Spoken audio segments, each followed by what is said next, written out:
Kidlat News Updates. Mga balita ngayon, Securities and Exchange Commission Director sa Butuan arestado sa reklamong extortion. 6 na sakay ng tricycle patay sa banggaan sa Batangas. Bagong Senate Committee Chairpersons itinalaga. Ako po si Cesar Soriano para ihatid ang mga nangungunang balita sa buong kapuluan ngayon.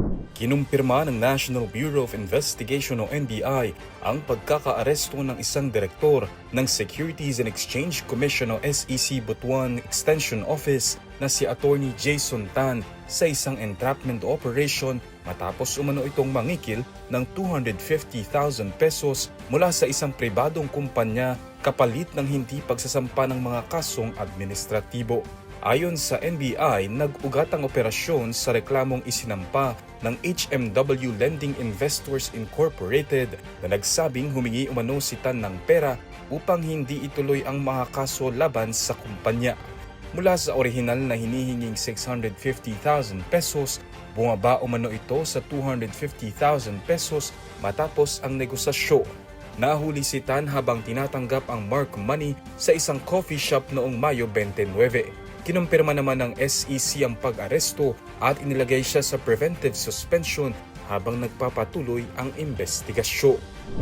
6 na sakay ng isang tricycle ang nasawi matapos itong mabangga ng isang SUV na minamaneho ng 61 anyos na babae sa barangay Abong, San Juan, Batangas noong Hunyo 2. Ayon sa pulisya, biglang lumihis sa kabilang linya ang Honda Mobilio na minamaneho ng suspect dakong 2:05 PM. Sinubukan umano ng tricycle na umiwas, ngunit nabangga pa rin ng SUV ang sidecar ng sasakyan.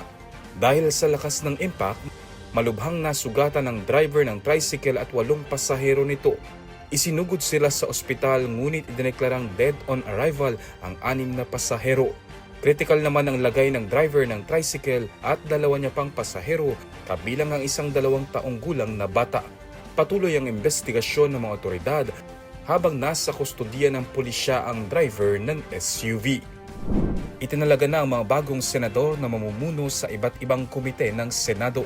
Sa naging sesyon kahapon na dinaluhan ng 12 senador, nabuo ang bagong mayorya na nagmula sa dating 11-member na minority bloc at dinagdagan ni Senator Francis Cheese Escudero.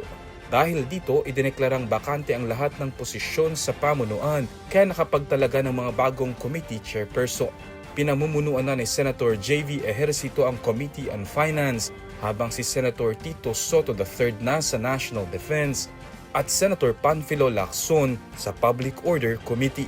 Naitalaga rin sina Senator Erwin Tulfo sa Blue Ribbon Committee, Senator Raffy Tulfo sa Public Services, Senator Bam Aquino sa Basic Education, Senator Kiko Pangilinan sa Agriculture, Senator Risa Hontiveros sa Health, Senator Lito Lapid sa Games and Amusement, at Senator Mig Zubiri sa Foreign Relations. Nanatili naman si Escudero bilang chairperson ng Committee on Urban Planning, Housing and Resettlement.